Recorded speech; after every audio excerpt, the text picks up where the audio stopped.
மத்திய சர்க்காருக்கு போன வரியை நம்ம கட்டியிருக்கோம்ல, பணம் நம்ம வரி போதில்ல, ஜிஎஸ்டியில் போதில்ல, அதை 29 பைசாவை வாங்கி கொடுக்க சொல்லுங்கள். ஒரு 75 பைசா திருப்பி 70 பைசா திருப்பி வாங்கி கொடுக்க சொல்லுங்கள். 30-70 ஆக்கி கொடுக்க சொல்லுங்கள். பாலாறு தேனாறு தமிழ்நாட்டில் ஓடும். வரியை திருப்பி கொடுக்க சொல்லுங்கள். அவருக்கு தலைவர் அவர் தானே, அமித்ஷா விவரம்.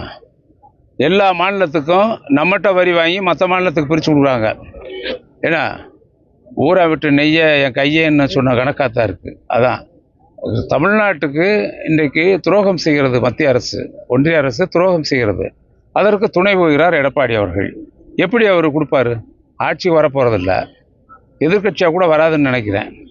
அதே மாதிரி எதிர்கட்சி கூட அந்த வருவாங்கிறது சந்தேகமாக தான் இருக்குது. நேற்று நீங்கள் பார்க்குறீங்க, ஆளாளுக்கு ஒரு கட்சி ஆரம்பிக்கிறாங்க. தேர்தல் முடிவில் தான் தெரியும். ஏங்க அவங்க 5 லட்சம் கோடி கடன் வச்சுட்டு போனாங்க. அதுக்கு வட்டி நாங்கள் கிட்டத்தட்ட, நான் சொல்கிறேன், ஒரு விளக்கம் சொல்கிறேன், 5 லட்சம் கோடி கடன் வச்சுட்டு போனாங்க.